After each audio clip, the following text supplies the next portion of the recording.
Everyone and welcome to Doon officers academy. आज कुछ और इडियम्स और फ्रेजेस पढ़ेंगे हम, पर आज जो हम इडियम्स और फ्रेजेस करेंगे वो क्वेश्चन के थ्रू याद करने के ट्राई करेंगे। और ऐसे ही क्वेश्चन आपके आरआईएम से या फिर आरएमएस एग्जाम्स में जरूर आते हैं। तो जो भी क्वेश्चन कराए जा रहे हैं एक बार खुद ट्राई कीजिए उसको अटेम्प्ट करने का। इन केस आंसर नहीं आ रहा है then you can always resume the video. ठीक है, कि जैसे भी आपको आंसर एक्सप्लेन किया जा रहा है वो आप हमेशा देख सकते हैं, लेकिन अटेम्प्ट जरूर कीजिएगा। पहला क्वेश्चन जो हम ईडियम का करेंगे that is to get cold feet. To get cold feet, अब इसका मतलब क्या है? अगर एग्जाम में कभी भी ये क्वेश्चन आता है तो आपको कैसे आएगा? या तो ईदर एक सेंटेंस में आपको ये ईडियम, कोई भी एक ईडियम आपको दिया गया होगा और उसके 4 ऑप्शन होंगे, नहीं तो स्ट्रेट अवे आपको ईडियम दिया जाता है। नाउ ऑप्शन है to fall sick, second option is to be afraid,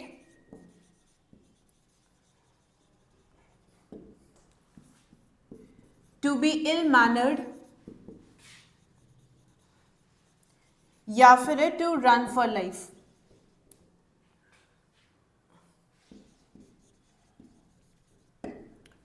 इनमें से क्या ऑप्शन करेक्ट होगा?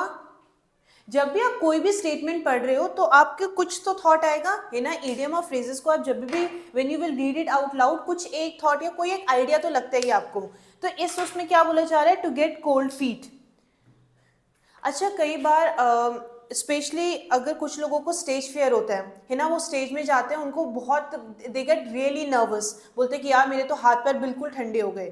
तो क्या बोल रहे हैं वो? दे आर वेरी नर्वस, है ना, बहुत ज़्यादा। When you are really afraid, या फिर आप लाइफ में जब बहुत ज़्यादा नर्वस होते हो तो आप देखोगे आपके हाथ पैर ठंडे होने लगते हैं। तो इस इडियम का मतलब क्या है?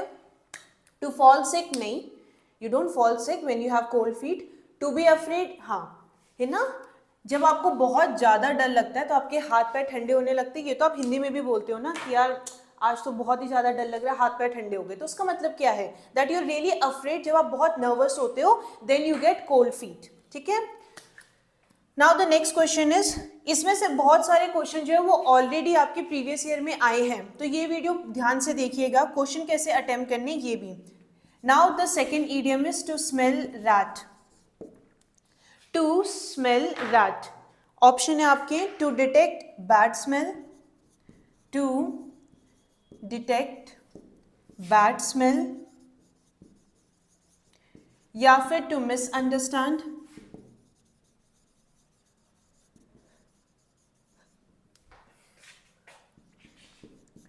टू सी हिडन मीनिंग,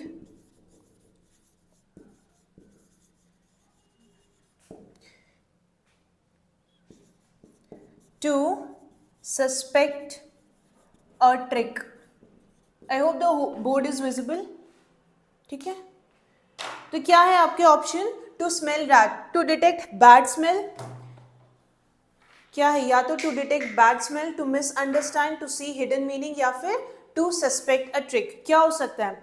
अच्छा, जो आपके चूहे होते हैं, इफ चूहे कैसे बिल बना के रहते हैं घर के अंदर, अगर भी होंगे भी कहीं पे तो क्या होते हैं, ऐसा तो है नहीं कि वो बिल्कुल ही बाहर घूम रहे हैं हमारी तरह, है ना। यूजुअली जो चूहे होते हैं वो क्या कहते हैं, घर के अंदर कहीं छुपे हुए होते हैं। तो इसका मतलब भी आसपास ऐसे ही होगा।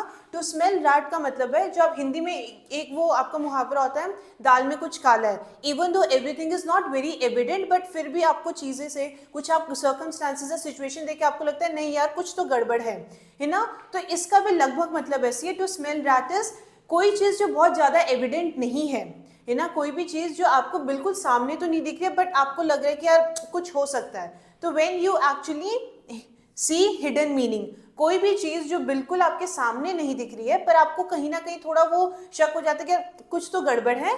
तो टू स्मेल रैट का मतलब क्या होता है?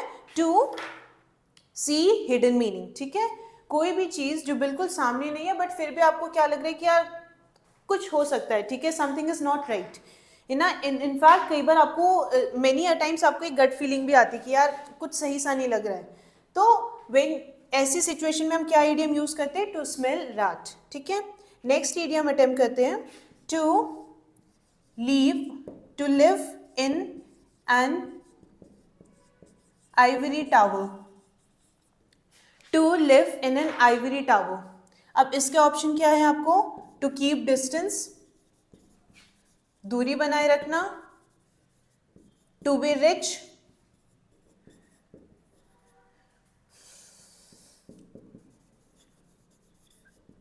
imaginary world, or else in low spirit.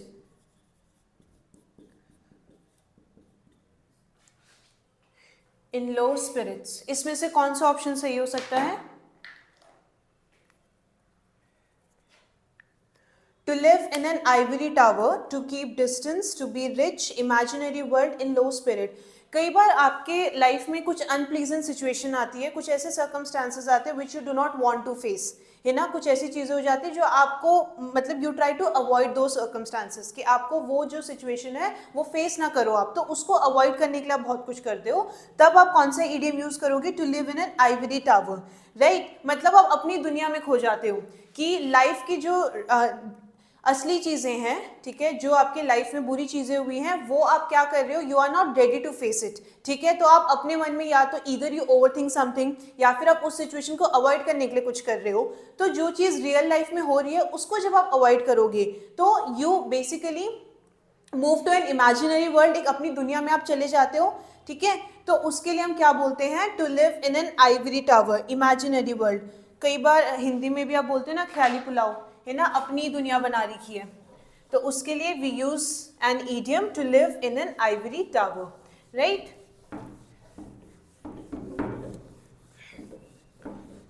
Now let's move to the next question.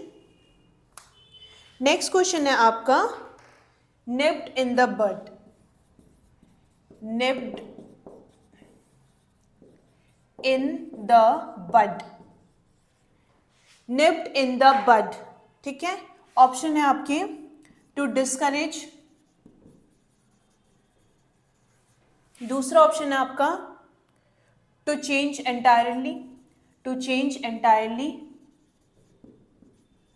पूरी तरीके से बदल जाना, refuse to listen,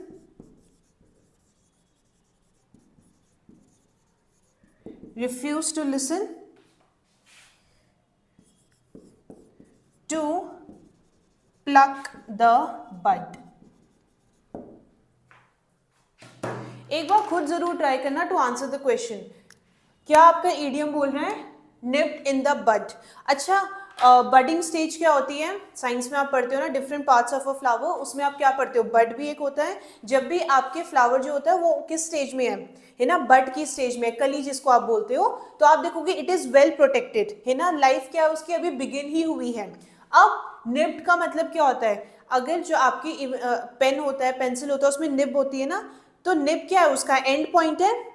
to nib the bud का मतलब क्या है? जब कोई भी चीज ग्रोइंग स्टेज पे है, कोई चीज शुरू ही हो रही है, उसको आप क्या कर रहे हो? रोक रहे हो।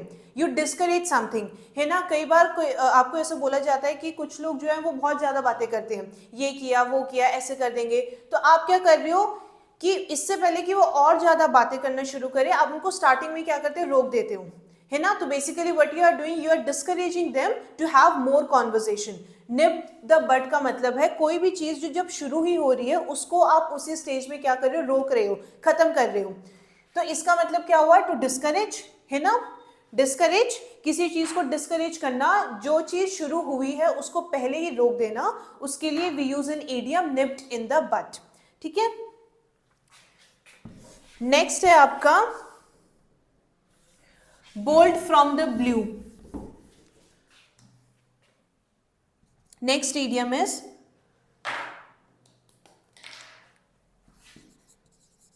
bolt from the blue। अच्छा, एक और idiom होता है out of the blue, है ना। कई बार आप बोलोगे कि आउट ऑफ द ब्लू, मैंने उसको मतलब एकदम से मुझे उसकी याद आ गई। आउट ऑफ द ब्लू का मतलब क्या होता है? नॉर्मल चीजें जो आप एक्सपेक्ट नहीं कर रहे हो, anything which is unexpected. Bolt का मतलब क्या होता है? बेसिकली फ्लैश लाइट, लाइटनिंग, ठीक है। अगर जैसे कभी भी आपने थंडर स्टॉर्म होता है, ठीक है, बाहर बिजली कड़कती है, तो बेसिकली वो क्या है? It's a lightning.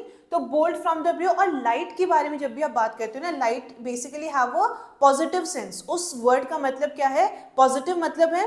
तो बोल्ट फ्रॉम द ब्लू, अब फ्रॉम द ब्लू या आउट ऑफ द ब्लू का मतलब हमने पहले समझ लिया, that is something which is unexpected. कोई भी चीज जो आप एक्सपेक्ट नहीं कर रहे थे हो गई।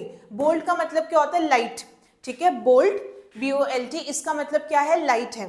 तो एक वो आपका एक और ईडियम है, light at the end of the tunnel, है ना, कि या फिर आप बोलते हो कि हर रात के बाद सवेरा होता है, एक नई दिन आती है, ठीक है। लाइट को आप किससे एसोसिएट कर रहे हो, समथिंग होपफुल, कोई चीज जो अच्छी हो जाएगी। तो इसके जो आपके ऑप्शन है, basically the option for this idioms are, पहला है running fast, even though light की स्पीड बहुत ज्यादा है पर इसका रनिंग से कोई मतलब नहीं है। Then the next option is unexpected good news,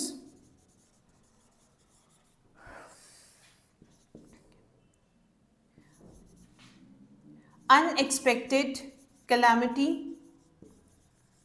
calamity का मतलब होता है डिजास्टर, ठीक है। Thunder and lightning, thunder and lightning. Now bolt from the blue, it has no association or it has no connection with thunder or lightning, ठीक है। even though bolt का मतलब काफी हद तक फ्लैश लाइट या लाइट का मतलब है, लाइट बेसिकली आपको क्या बताती है, कोई होप बताती है।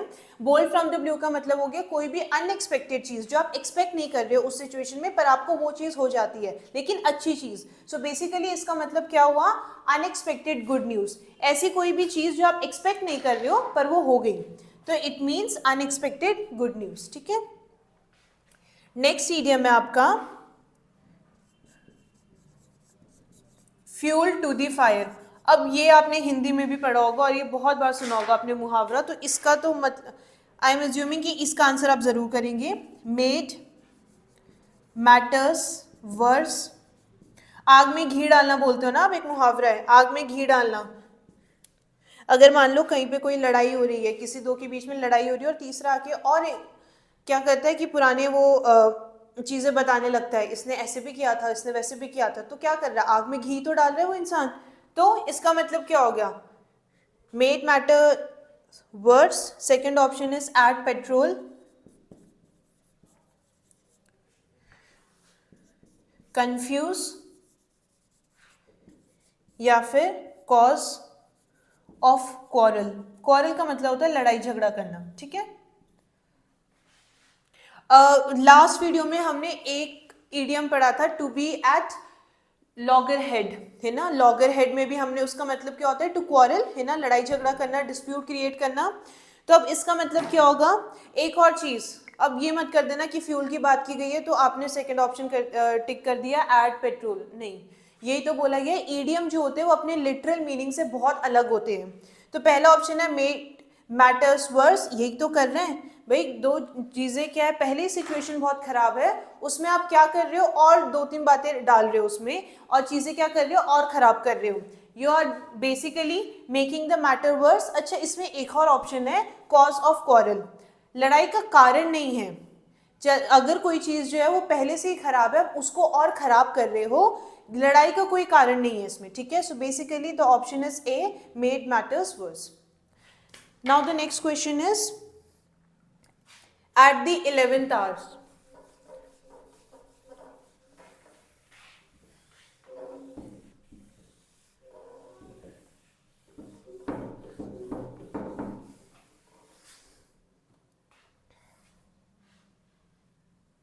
Now the next question is at the 11th hour, ठीक है, at the 11th hour।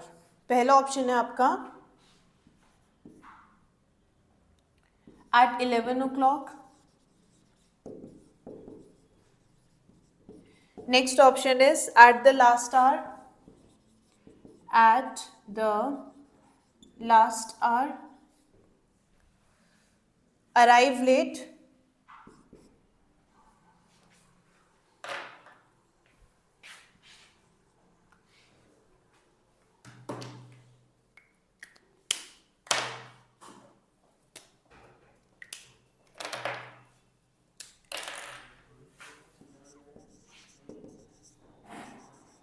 arrive late,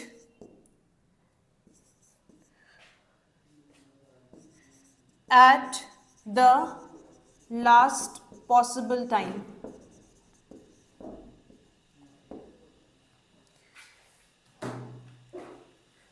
question है at the 11th hour, at 11 o'clock, at the last hour, arrive late और at the last possible time. इनमें से क्या option सही होगा? It is at the last possible time. कई बार जब आपने कोई काम नहीं किया होगा, ठीक है, और नेक्स्ट डे आपको क्या करना है, अपने स्कूल में कोई वो चीज़ सबमिट करवानी है, तो सोने से पहले 10-11 बजे अगर आप सोने जाते हो तो आपको बिल्कुल एकदम याद आता है ना, अरे यार ये तो हुआ ही नहीं। तो क्या है at the last possible time, ऐसे टाइम पे जब अब आप कुछ नहीं कर सकते हो। से फॉर एग्जाम्पल आपको कोई नई नोटबुक चाहिए थी, अब आपको रात को 11 बजे याद आ रहा है कि भाई मैंने तो नोटबुक परचेज ही नहीं की है और कल स्कूल में मुझे काम करना है। तो भाई 11 बजे तो कोई भी चीज़ नहीं हो सकती है ना, ऐसा तो है नहीं कोई शॉप या कुछ खुली हुई होगी उस टाइम पे, ये नॉर्मल सिनेरियो की बात है। तो लास्ट पॉसिबल टाइम पे, उस टाइम पे भाई अब जब चीज़ें सब कुछ हो चुकी है, दिन खत्म होने को आया है, अब आपको याद आ रही है कोई चीज़, तो इसका मतलब क्या हुआ? Eight the last possible time. ठीक है, नेक्स्ट क्वेश्चन है आपका, विथ ओपन आर्म्स।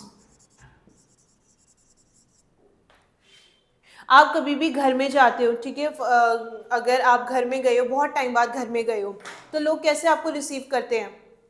खुशी खुशी तो रिसीव करेंगे। तो इसका मतलब क्या होगा? Extended open arm. अब देखो ईडियम में यही चीज बोली थी, उसके लिटरल मीनिंग से बहुत अलग होता है वो। तो पहला ऑप्शन है extended open arms. The next option is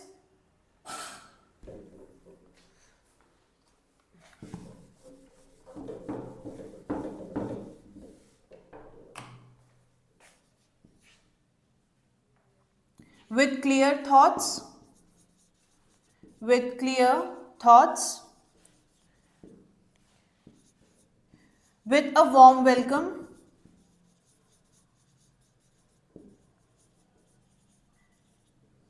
या फिर आपका ऑप्शन है with a good body language। इनमें से कौन सा ऑप्शन सही होना चाहिए? Extended open arms, with clear thoughts, with a with a warm welcome, with a warm welcome या फिर with a good body language, कौन सा सही होना चाहिए इसमें से? एक अभी एग्जाम्पल दिया ना, जब भी आप बहुत टाइम बाद घर में जाओगे तो आपको बहुत वार्मली रिसीव किया जाता है ना, खुशी खुशी से मम्मी पापा जो भी घर में है सब आपको आके क्या करते हैं, गले लगाते हैं, और या तो आपके लिए कुछ अच्छा खाना बनाया होगा, कुछ स्पेशल अरेंजमेंट किया होगा, तो they are receiving you very warmly, है ना। आपके आने की खुशी में क्या कर रहे हैं, कुछ उन्होंने अपनी तरफ से चीज़ें की है, एफर्ट लगाए हैं, तो what they are doing, they are basically receiving you with a warm welcome, है ना। बहुत ही क्या कहते हैं, गर्मजोशी से आपका स्वागत किया है। तो इसका मतलब क्या हुआ? विद ओपन आर्म का मतलब है विद अ वार्म वेलकम। ठीक है, एक और इडियम कर लेते हैं।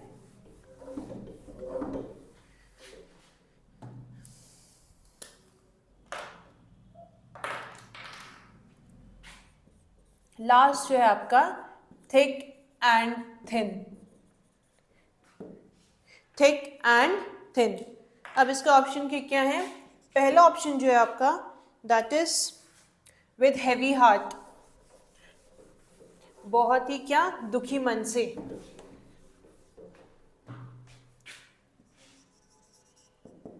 विद हैवी हार्ट, या फिर विद एंगर,